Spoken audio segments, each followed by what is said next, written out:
Alright, here we go. Doing an assignment here today. We got lesson 3.1. Gonna go through all of these problems, all 12 of them here. Give you some advice on how to do them. That's all I got for you. You ready? Okay, here we go. So problem 1, for each equation, determine whether it's linear.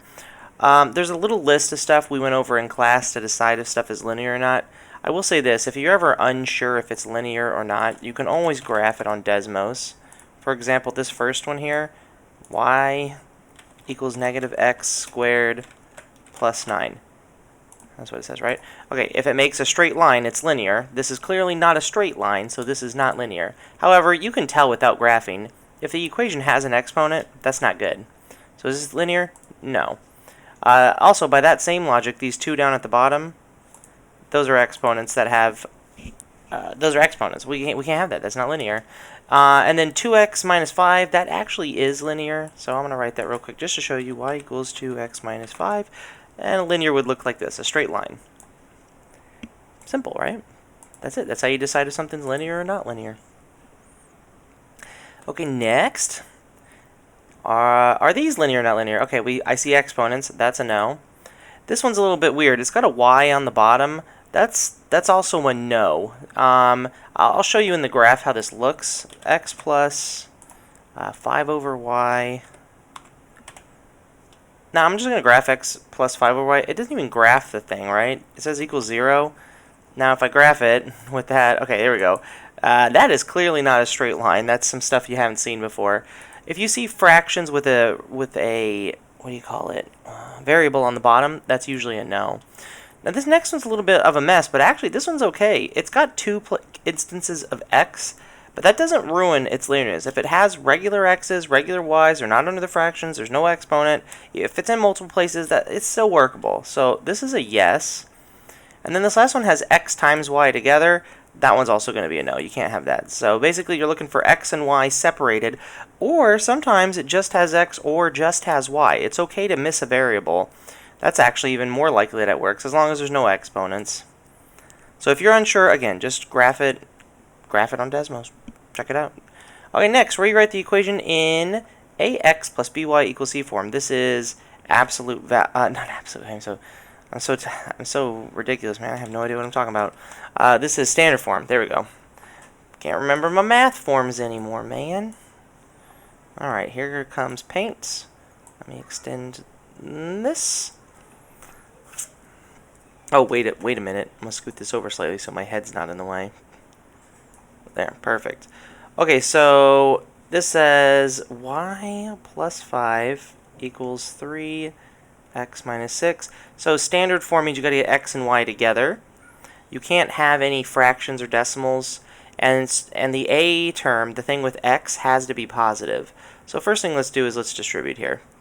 So y plus 5 equals 3x minus 18. Now what happens is the x term is positive, so I actually don't want to move 3x. You have to choose if you're going to move the x to the left side or the y stuff to the right side. I'm going to move the y stuff to the right side, because if I do that, it keeps the x term being positive, and that's good. Now we're not done.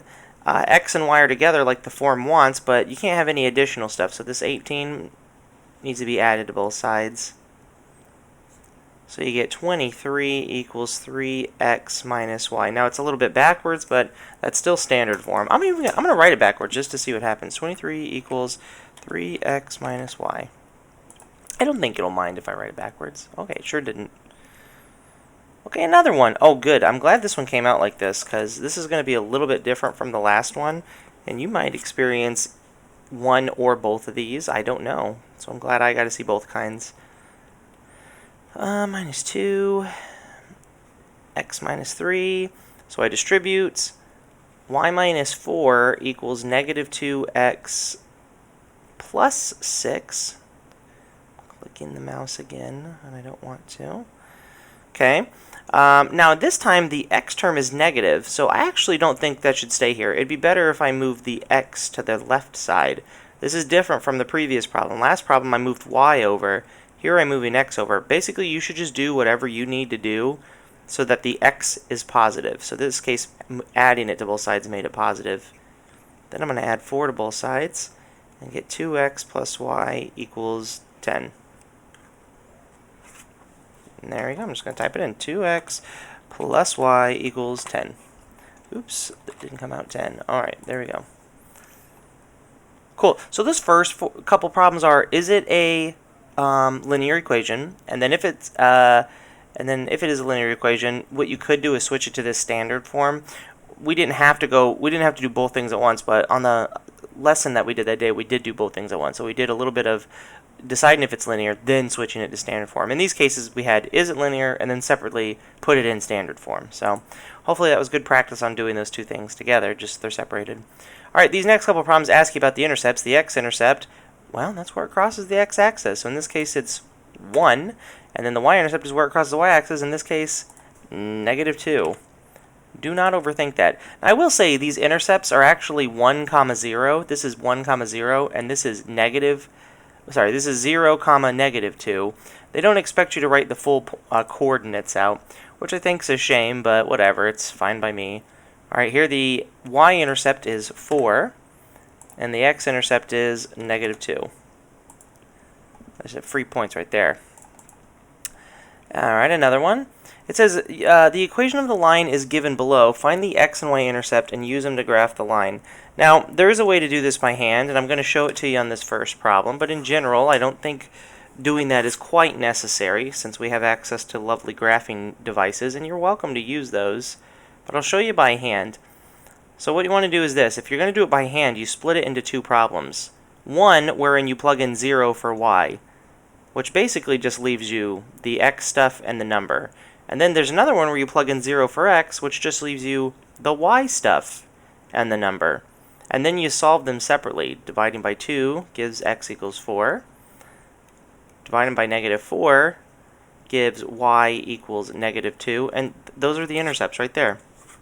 The x-intercept is 4. The y-intercept is -2. 4, -2. Now, they're adding more. They're expecting us to graph it. So what you want to do is click on this little line maker button. Click on 4 for the x-intercept and -2 for y. Be careful. The dots on this thing, they don't count by whole numbers. Like, see, after 2, there's like a tick mark to the next one down. I'm trying to hit it with the edge of this pointer here, but the next one down is not 3. It's actually 2.5. So you have to be cognizant that it is not counting by whole numbers each tick mark. All right, another one. All right, this one just says graph the line this. Now, you want to do the same thing we did a second ago by finding the x and y intercepts and then graphing it. But I am going to show you that you could probably just go it like this. So y plus 4x equals 8. There you go. There it is. How do I convert that onto the Alex here? Well, it gives me the intercepts. The y-intercept is 8. The x-intercept is 2. If you've got the 2 intercepts, that's enough to graph. That's the gist of this lesson. If you can find the 2 intercepts and graph them, there you go, you're good. I will continue that trend right here. -4x plus y equals -8. Here we go, got -8 and 2. Wow, they really switched it up from the last problem I just did. Whatever. Okay, another one. Graph the line x equals 5. Now these ones are unique. I hope you know before I hit the thing that shows the graph that you know the difference between x equals something and y equals something. They may, I don't know, I mean, I would hope on any test they'd give you access to Desmos. I certainly will. But I hope if they do this and they don't give this to you, that you know that when it is x equals something, you're looking at a vertical, straight up and down line. And if it's y equals something, you're looking at a horizontal line. So in this case, when I hit 5, you'll notice a vertical line appears.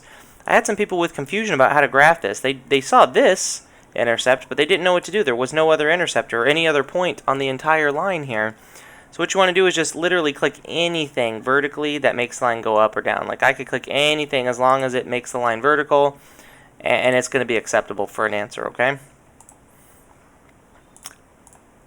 Here's x equals -6. Oh, sad I didn't get a y one, but whatever. I already know what to do. Because it's x, it's going to be vertical. I go to -6, and I click anywhere else, it makes it vertical. Light work. Alright, last problem is a word problem. I have to apologize. I think this was a little harder than people were expecting here, but it's not terrible. It's okay. First, it asks you to create an equation about the scenario, and then graph a line about it. So first, let me create an equation. It says, let C represent the cost.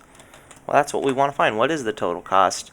Well, let's start with the pieces. The first piece is it's $6,075 to rent truck, so I'll put that in my equation.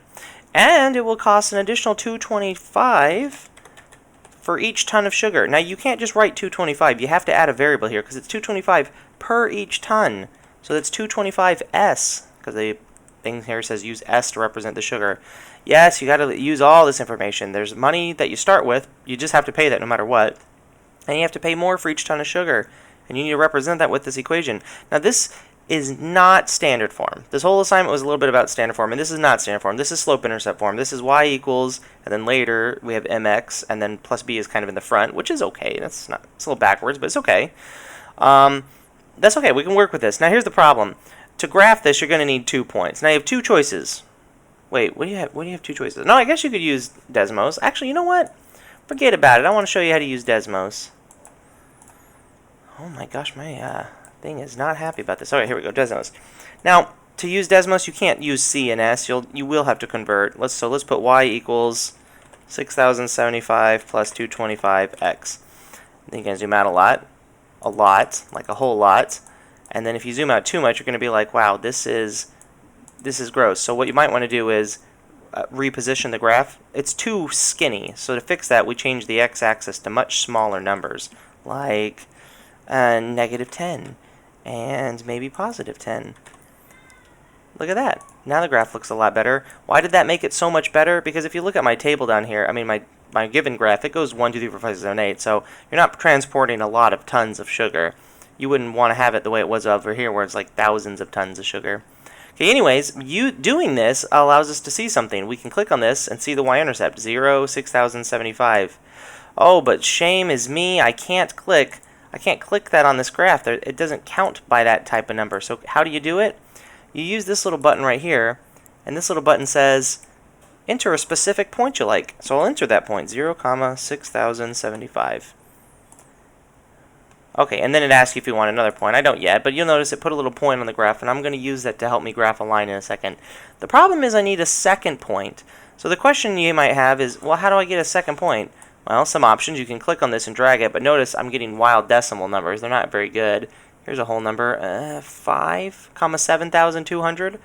Perfectly good answer. I don't care.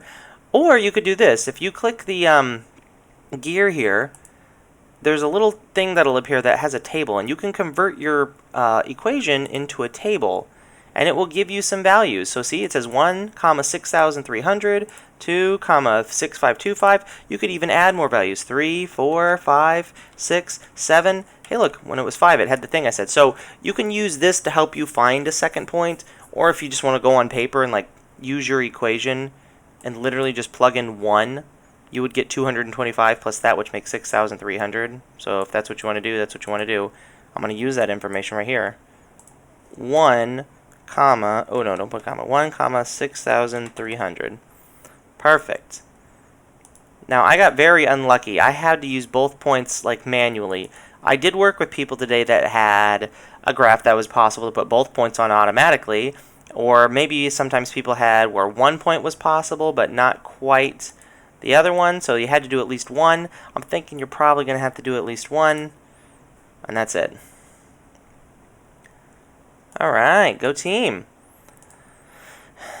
So, that was it. We had 2 problems of finding if it's linear or not, 2 problems of putting it in standard form, 5 through 12, 11 was just graphing stuff using the x and y intercepts, finding the x and y intercepts, graphing the x and y intercepts, using the intercepts, and I used a lot of Desmos to graph it, which I'm totally cool with that. Then in number 12, I had this little bit of a difficult one, but, you know, that's how I got to do it. I got to put some hard ones in there, you know? Alright, so that'll do it for that one. I hope you enjoyed that lesson, and I hope you used it. Thank you for watching it. I appreciate you watching that, and I'll see you on the next one, alright? Okay, bye.